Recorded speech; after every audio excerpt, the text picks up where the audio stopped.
Plugged In podcast, a new project from the Institute for Energy Research. To find out more about our work, visit our website at instituteforenergyresearch.org. Welcome to the Plugged In podcast. I'm Alex Stevens. And I'm Jordan McGillis.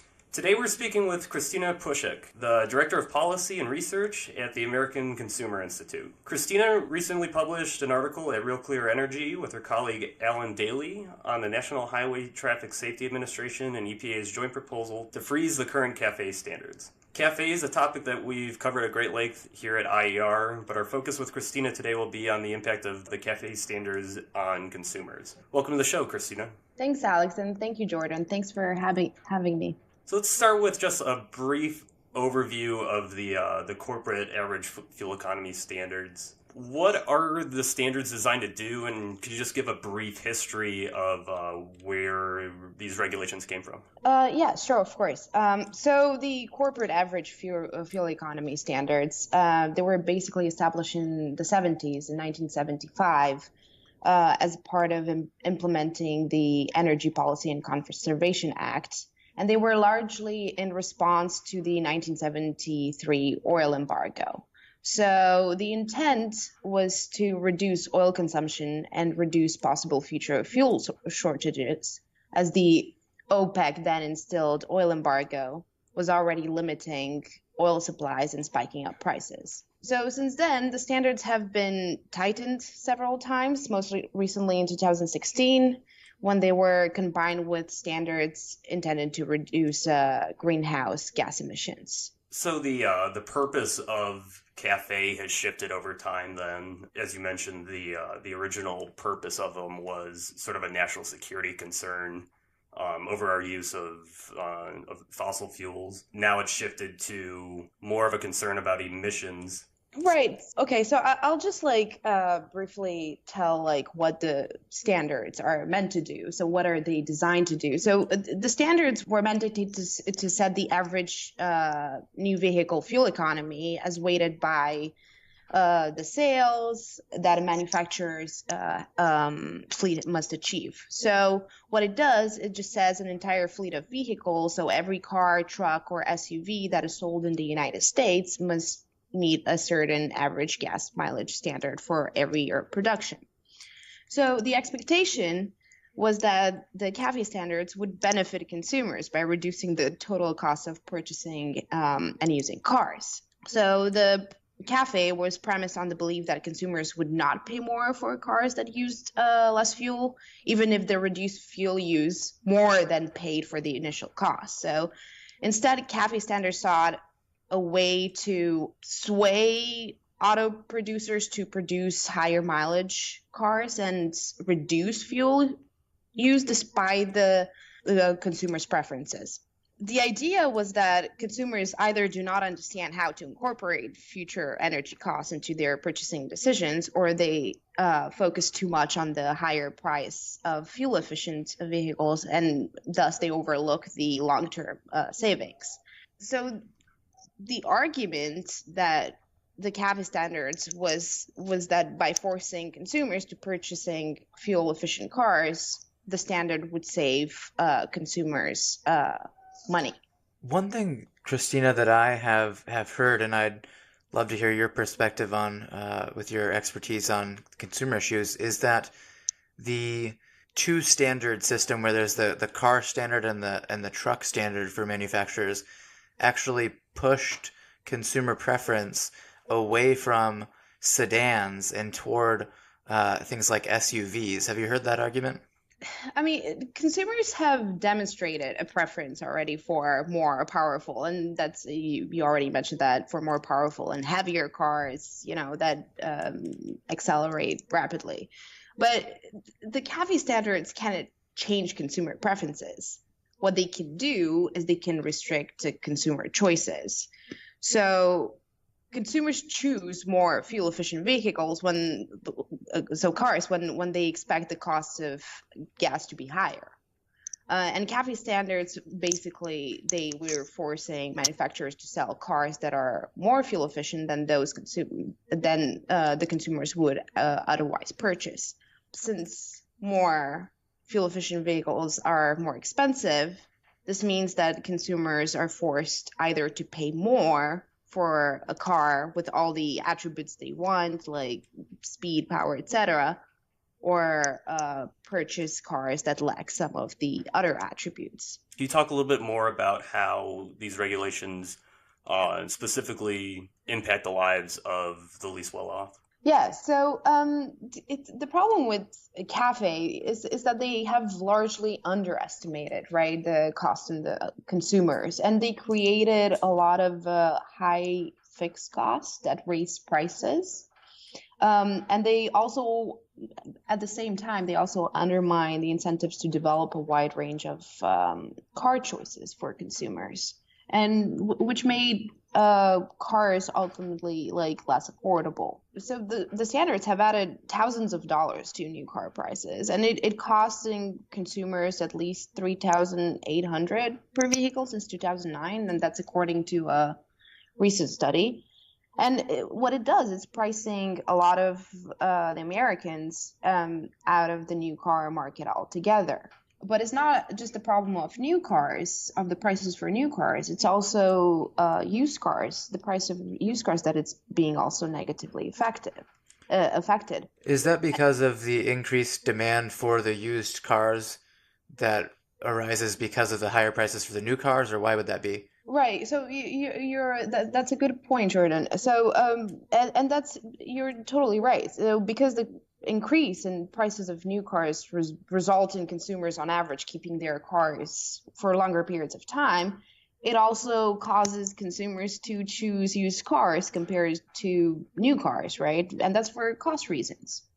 And in that respect, it particularly affected the lower income consumers and those that live in the rural areas and rely on pickup trucks. I think recent data shows that the average price of used pickup trucks has increased by about 25% since 2013. So this is something that a lot of low-income consumers cannot afford. In your article that we mentioned at the beginning of the show, you talked about the cost aspect of this to consumers that we just sort of discussed, but also the impacts that cafe have had on safety features in cars. Could you just talk a little bit about that aspect of it as well? So the safety concerns are another, I would say, unintended consequences of the cafe standards. So by increasing the price of the new cars, cafe standards were incentivizing consumers to keep older cars on the road longer and thus delay upgrades. And right now, the average age of a car on the road is 12 years, which is a record high. So the old age of the cars come with enhanced risks. So new cars are just simply much safer. So these costs to consumers, as well as concerns by some of the auto companies, are part of the reason why the NHTSA and the EPA have come together to review this. And so they're proposing the Safer, Affordable, Fuel-Efficient Vehicles rule. Can you just outline what change that is to the CAFE standards and how this proposed change will affect consumers? Right. So this the new SAFE rule, the Safer, Affordable, Fuel-Efficient Vehicle rule, it would virtually freeze the current CAFE standards.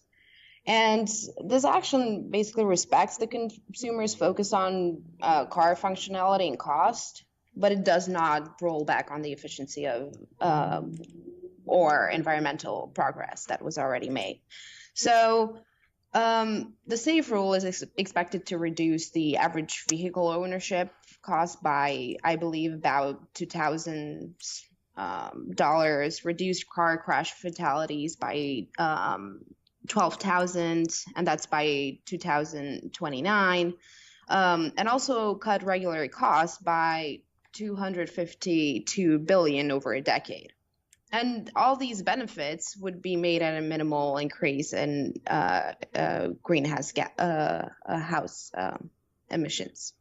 So overall, the proposed safe rule is a good news for consumers who care about safety, performance, and the fuel economy and the cars they drive. An important point that you made there, and it's an important distinction, is that this is a freeze, not a rollback of the standards. Our position at IER is that we feel as though that these CAFE standards in general, that we could just do away with them. But I've seen this described in media outlets and stuff as a rollback. So that distinction is very important for people who are concerned about this issue. Right. Exactly. So it is important that this, so the current standards would just freeze. It doesn't mean that it's going to be a rollback. So under current standards, the standard is scheduled to leap way to 54.5 mpg by 25, which is nearly doubling the current standard, right? And these are especially stringent standards that will ultimately negatively impact the consumer. The argument has been put forward that the rate of the increases in these standards are outpacing what's technologically feasible right now and in the near future. So is that a legitimate concern among the companies and people who are sort of stakeholders in these regulations, or is it more so just the trade-off that you've discussed here in terms of costs and safety and things? Manufacturers will show that they have the ability to innovate without having these kind of stringent regulation. And I mean, after all, it's going to be the market deciding, right, what's important, what's benefiting the consumer. And that's actually, so that's one of the problems with the current standards is that they still reflect the 1970s worldview, right? And that's the reason why we have to be skeptical about their efficiency. You mentioned the 1970s worldview, and at that point in global politics and in energy politics, there was the mindset of energy scarcity being a grave concern. We've since realized that the United States, among other countries, sits atop vast petroleum resources that have allowed the price to be a lot lower than people probably predicted it would be at this point.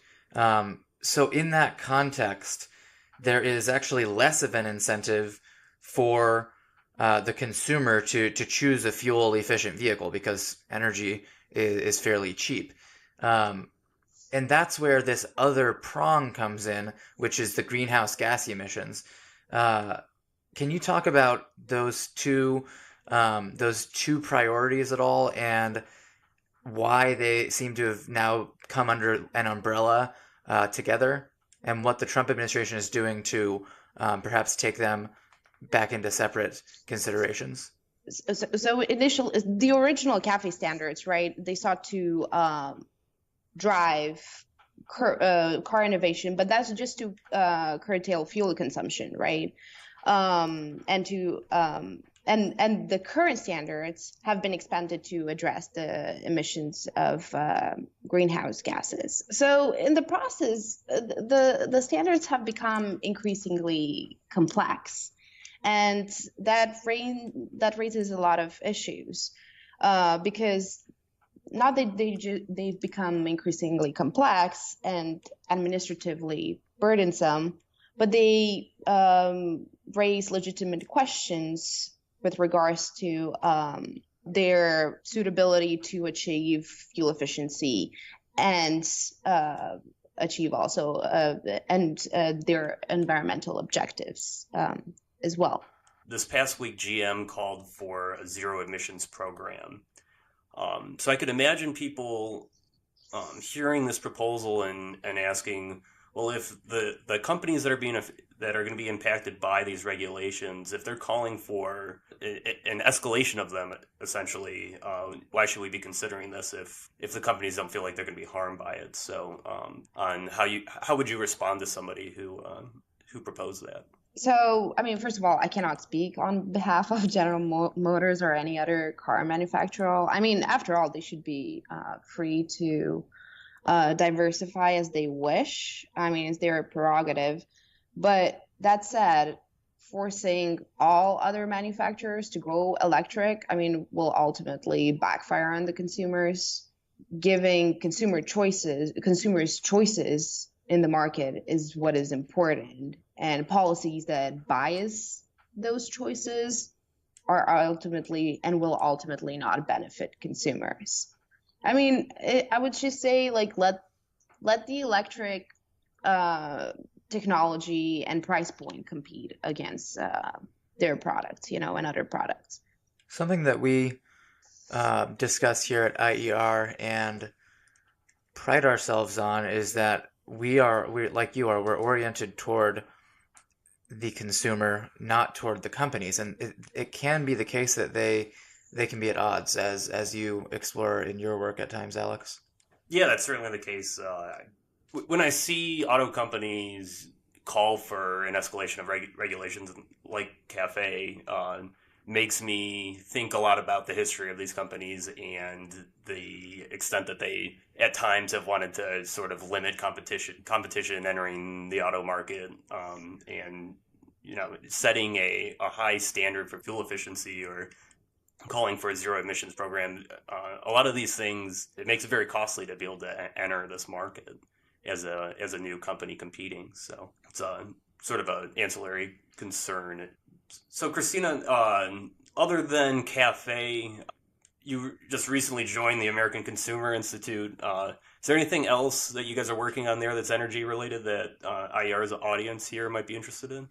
Yes, so I'm glad you're asking, because we've been hosting, but we're going to develop our Lost Economy program, which is pretty much an independent research program, but it seeks to identify regulations and public policies as well, and